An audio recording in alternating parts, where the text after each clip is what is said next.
Magandang araw at ngayon ay pagpatuloy natin pag-aaral ng salita ng ating Panginoon. At doon pa rin po tayo sa ating series. Continue natin yon. At ang title ng topic natin ngayon, God blesses only those who are repentant. So balikan natin at pagpatuloy yung topic natin kahapon. At ito nga yung karugtong ng topic natin about Esau and Jacob. So, basahin natin yung sa Genesis 32:27 to 28. Sabi dito, nagtanong ang tao sa kanya, anong pangalan mo? Sugot siya, si Jacob. Jacob. Sinabi ng tao, simula ngayon hindi na Jacob ang pangalan mo, kundi Israel. Israel na dahil nakipagbuno ka sa Diyos at sa mga tao at ikaw ay nagtagumpay. Tanong din si Jacob sa kanya, sabihin mo rin sa akin ang pangalan mo. Pero sumagot ang tao, huwag mo nang itanong ang pangalan ko. Pagkatapos binasbasan niya si Jacob doon. So kung babalikan natin ito nga yung naging topic niya at naging isang bagay na naging dahilan para umalis siya sa isang lugar na yon ay dahil dun sa kakataon na makuha niya yung ari-arian na pinamamana sa mga panganay at si Esau po yung panganay. At dito nga, tinuturo sa atin ng Diyos na magkaroon tayo ng pagtitiwala sa ating Panginoon. At ito nga yung mga puntos na nais natin pag-aralan ngayon. Encountering God means seeing your true self.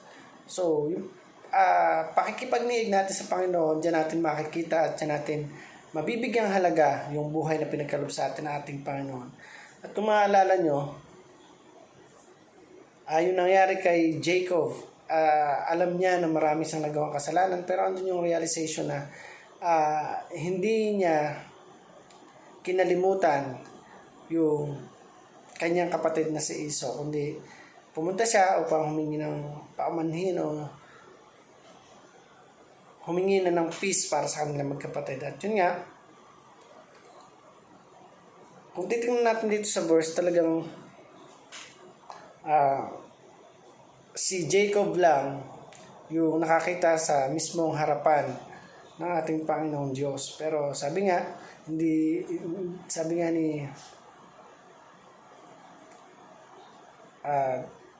Isaac that time na talagang kapag nakita niyo yung kaluwalhatian ng Panginoon ay hindi niya kakayanin. Pero nung time nito ni Jacob, nagkataong tao ang ating Diyos pamamagitan ng Kristo Jesus na magkaroon nga ng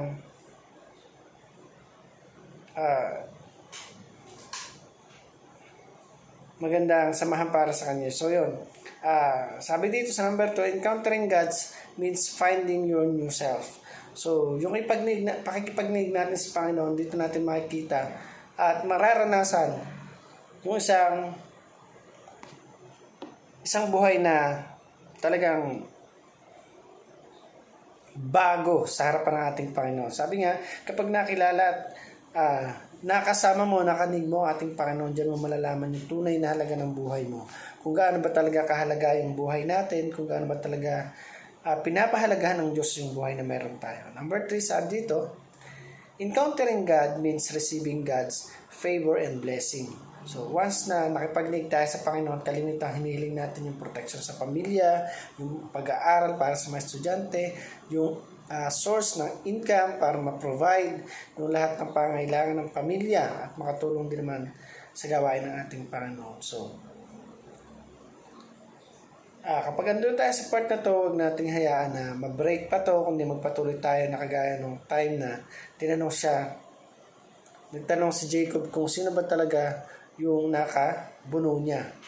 At ganun din, tinanong din siya kung anong pangalan niya, sinabi niya pangalan niya, at nung time na sinabi niya ito, ay sinabi nung lalaki na nakipagbuno sa kanya na maaaring sinasabi na siya yung ating Jesus at hindi niya tayo iwan at maging pababayaan man. So, para po sa ating application, sabi dito sa una, come to God admitting your true self. Lumapit tayo sa Panginoon, magpalinis tayo, isurrender natin yung buong buo sa ating Panginoon, at ang Lord na yung gaganti sa ginagawa natin kabutihan sa bawat nagtitiwala sa Kanya. So, number 2, enhance your new identity.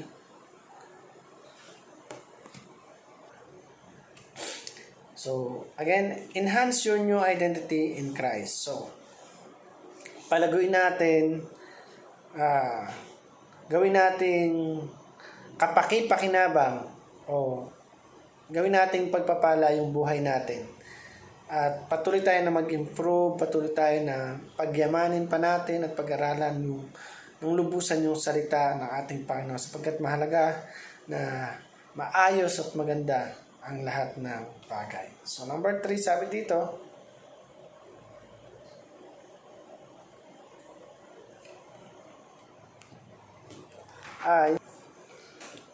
sabi dito, wrestle with God and receive God's favor and blessing. So,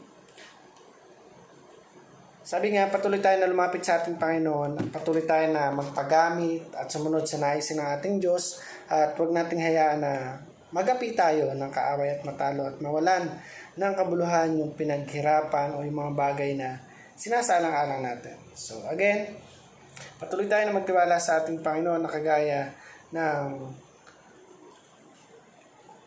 paglaban ni Jacob ay talagang sinamahan pa rin siya bagamat ang laki ng kakulangan niya sa Panginoon, pero napakabuti ng Diyos sapagkat tunay nga na may ginagamit at maraming gamit siyang yung pangangailangan na maaaring kaya natin ibigay sa bawat isa. Tulungan din natin ang bawat isa na mas lalo pang lumago at magtiwala sa ating Panginoon. So, I hope may natulong kayo sa maikling video na to.